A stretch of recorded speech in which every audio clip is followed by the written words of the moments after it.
Hello everyone, and welcome back to another Hollywood Remembers video. Today, we're honoring the American stars we've recently lost, along with other beloved figures who have touched our lives around the world. Before we dive in, if this video resonates with you, we'd truly appreciate a like.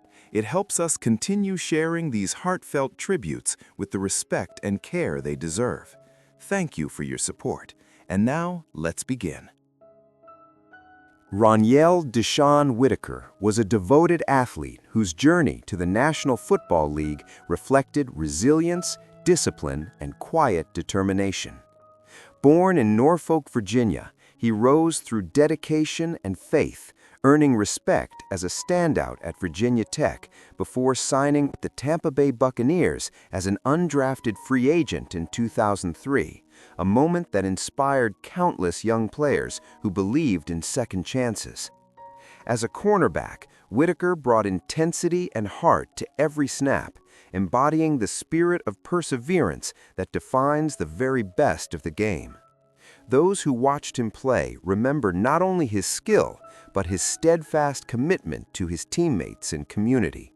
He represented more than football. He stood as proof that hard work, humility, and courage can open doors once thought closed. His passing on February 21, 2026, leaves a space that statistics cannot measure. Yet his legacy endures, in the lives he encouraged, in the example he set, and in the enduring belief that determination can overcome doubt. For many, he remains a reminder that character matters as much as victory. As we honor his memory, let us reflect on the lessons he shared through action. If Ronyell Whitaker's story touched your life or inspired someone you love, we invite you to share your memories and celebrate the enduring spirit he leaves behind. Diane Ladd was a luminous presence in American cinema. A woman whose grace, strength, and emotional depth enriched the screen for generations. Born in Laurel, Mississippi, she carried Southern warmth into Hollywood, building a career marked by authenticity and quiet power. Her unforgettable performance in Alice Doesn't Live Here Anymore earned her the first of 3 Academy Award nominations, a testament to her extraordinary talent.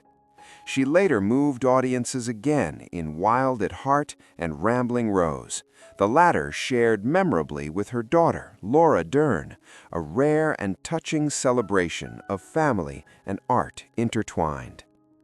Beyond accolades, Diane Ladd represented dedication to craft and resilience in an ever-changing industry. She portrayed women of complexity and heart, characters who reflected real lives, real struggles, and enduring hope. To many, she symbolized the golden thread connecting classic Hollywood storytelling with modern emotional honesty. Her passing on November 3, 2025, in Ojai, California, invites us to pause and remember a life devoted to artistic truth. Yet her legacy remains vibrantly alive in the films that continue to move us and in the generations of actors she inspired, including her own family. As we honor Diane Ladd's remarkable journey, we warmly invite you to share your memories. Which performance touched your heart, or how her work shaped your love of cinema? May we celebrate her enduring light with gratitude and gentle remembrance. William Anthony Colón Roman, known to the world as Willie Colón, was a towering figure in the history of salsa music and a passionate voice for social justice. Born in the South Bronx, New York, he transformed the rhythms of his neighborhood into a powerful cultural movement. As a young trombonist, his bold, unmistakable sound helped define the golden era of salsa in the 1970s, bringing Latin music to international stages with pride and authenticity. Yet Willie Colón was far more than a masterful musician. He was also a gifted singer, composer, producer, and actor whose creative vision shaped generations. His collaborations became timeless treasures, and his stage presence radiated confidence, heritage, and heart. Through every note, he honored his roots while expanding the reach of Latin music across borders and cultures. Beyond the stage, he stood firmly as an advocate for his community, using his voice not only in song but in service.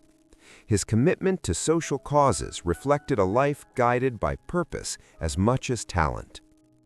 With his passing on February 21, 2026, in Bronxville, New York, the world lost a pioneer, but his melodies remain alive wherever salsa is played and celebrated. We warmly invite you to share your memories. Which Willie Colón song still moves you?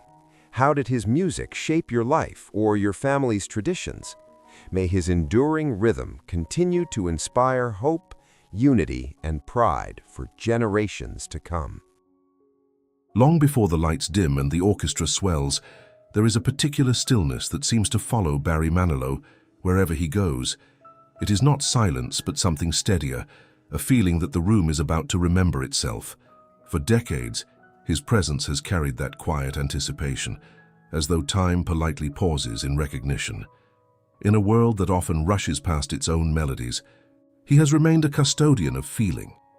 There is something enduring in the way he stands at a piano, shoulders relaxed, eyes attentive, hands ready to translate memory into sound.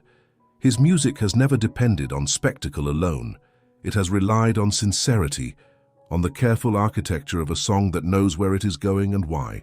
Those who grew up with his voice in the background of family kitchens and long car rides understand that his songs did more than entertain. They accompanied graduations, weddings, reconciliations, and the ordinary Tuesdays that shape a life. There is dignity in that kind of companionship. Barry Manilow has always seemed aware that a melody can hold more than notes. It can hold reassurance.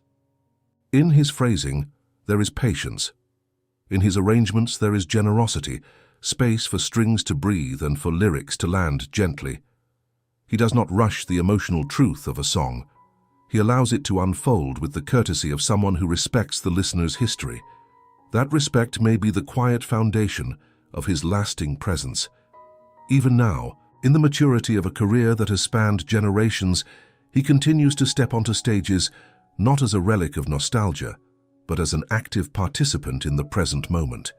There is grace in that choice, in returning night after night to the familiar bench and offering the same devotion to audiences who have traveled their own long roads. His voice, seasoned yet unmistakable, carries the warmth of experience rather than the urgency of youth. It speaks to those who have loved, endured, celebrated, and begun again. And perhaps that is why the stillness follows him. It is the stillness of recognition, the collective understanding that some artists do not merely perform songs, they safeguard the soundtrack of our shared years. That guardianship feels personal, steady, and profoundly human today. There is a particular chapter in Barry Manilow's life that reveals more than applause ever could. The years when he chose to remain steady while the musical landscape around him shifted restlessly. Trends arrived with urgency and departed just as quickly. Production styles changed, audiences diversified, and the industry itself seemed to reinvent its rules with each passing decade. Yet he did not chase every wave. Instead, he refined what he already understood deeply, the craft of writing songs that spoke plainly to the heart. This constancy was never stubbornness, it was discipline. He had studied music formally, learned the architecture behind harmony and arrangement, and built his career from the inside out. Before the arena lights, there were long hours arranging commercial jingles and accompanying other artists, quietly sharpening the tools that would later define his sound. That foundation gave him an unusual resilience. When success arrived, it rested on preparation rather than accident. In the 1970s, as his songs began to travel across radios and into living rooms, they carried a tone that felt both theatrical and intimate. He understood drama, yet he also understood restraint. Even his grandest ballads were structured with care, as though he trusted listeners to meet him halfway. It was this balance that allowed songs to endure beyond their original moment. They were not tied to a single year or fashion, they were built to last. There were critics, of course. Popularity often invites scrutiny. Some dismissed his music as sentimental, yet sentiment is not weakness when it is honest. He never apologized for writing melodies that were accessible, or lyrics that spoke plainly of longing, devotion, and hope. Instead, he continued to perform, to record, and to show up with the same conviction. That quiet refusal to abandon his voice became its own statement. Over time, audiences recognized that fidelity. They returned year after year, not only for familiar songs, but for the reassurance of continuity. In a culture that often prizes reinvention above all else, Barry Manilow offered something rarer: reliability without stagnation. His concerts became gatherings of memory, yet they also felt alive, shaped by the present evening and the people within it. That steady thread, through changing decades, evolving tastes, and personal milestones, forms one of the most revealing portraits of his character. It shows an artist who understood that longevity is not built on noise, but on unwavering devotion to craft and to those who listen. There is also a quieter dimension to Barry Manilow's story, one less visible than the stage lights, yet equally meaningful: his attentiveness to the unseen people behind every performance. The musicians who sit in the orchestra pit, the arrangers who shape harmonies, the technicians who steady microphones and adjust lighting. He has long treated them not as background figures, but as collaborators. That habit reveals something essential. For him, music has never been a solitary triumph. It has been a shared undertaking. Those who have worked alongside him often speak of preparation. Rehearsals are not casual affairs, but careful rehearsals of respect. He arrives knowing the structure, aware of transitions, mindful of how a tempo change might affect a fellow musician. This precision does not diminish warmth, it enhances it. Discipline in his hands becomes a form of courtesy. When an audience witnesses a seamless performance, what they are truly seeing is a network of trust sustained over years. Beyond the stage, his philanthropic efforts reflect a similar awareness. Through initiatives that support music education, he has quietly invested in young artists who may never meet him personally, but will feel the ripple of his commitment. To ensure that instruments remain in schools and that teachers have resources is not a glamorous act. It is patient work, rooted in the belief that music shapes character as much as career. In choosing to give back in this way, he affirms that art is not merely entertainment, but nourishment. Even in interviews, there is an observable restraint. He does not rush to dramatize his own narrative. Instead, he often redirects attention to the songs themselves or to the joy of the audience. This humility, practiced consistently, tempers the magnitude of his achievements. It allows admiration to settle naturally rather than be demanded. As the years advance, what becomes striking is not only the catalogue of hits or the longevity of his performances, but the steadiness of his manner. Fame can amplify ego, yet in his case it appears to have refined gratitude. That quality resonates strongly with those who have followed him across decades. They recognize in him a reflection of their own values: loyalty, diligence, and appreciation for collaboration. In observing this dimension of Barry Manilow's life, one begins to understand that his influence extends beyond melodies. It lives in the example of how to carry success without letting it eclipse generosity. That balance, carefully maintained, deepens the meaning of every note he continues to offer. What may be most remarkable about Barry Manilow is not the scale of his success, but the way his music has threaded itself through multiple generations without losing its distinct character. In living rooms where vinyl once turned beneath careful hands, his songs first found their place. Years later, in homes illuminated by digital screens, those same melodies continue to surface, unchanged in spirit. The technology evolved, the feeling remained. For many women who came of age during the height of his early fame, his voice was present at pivotal junctures. It underscored the first apartments carefully arranged on modest budgets, the evenings when children finally fell asleep and quiet returned, the celebrations that marked anniversaries built on endurance. Those moments were not theatrical, they were real, and in their reality his songs found purpose. They did not intrude, they accompanied. What distinguishes his relationship with audiences today is the shared passage of time. When he steps onto a stage now, he stands before people who have aged alongside his career. There is mutual recognition in that exchange. The applause carries history. The performer acknowledges it not with nostalgia alone, but with renewed commitment. Each performance becomes less about revisiting the past and more about honoring continuity. Younger listeners, too, encounter his catalogue with fresh ears. Some discover him through family tradition, others through recordings that travel effortlessly across platforms. They may not have lived through the cultural landscape of the 1970s, yet they respond to the clarity of his melodies and the sincerity of his delivery. In this way, his work bridges decades without strain. It speaks in a language that does not require translation.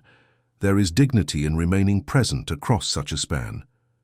Barry Manilow has never seemed hurried by the calendar. Instead, he appears to regard time as a companion, something to walk beside rather than outrun. That posture lends his current performances a particular depth. The notes carry memory, yet they are offered in the present tense. To witness an artist sustain relevance not through reinvention alone, but through authenticity, is to observe a rare steadiness. His songs continue to circulate, not because they are relics, but because they still resonate. And in that resonance, one senses gratitude on both sides of the stage, a shared understanding that some music does not fade with fashion, but settles gently into the rhythm of living.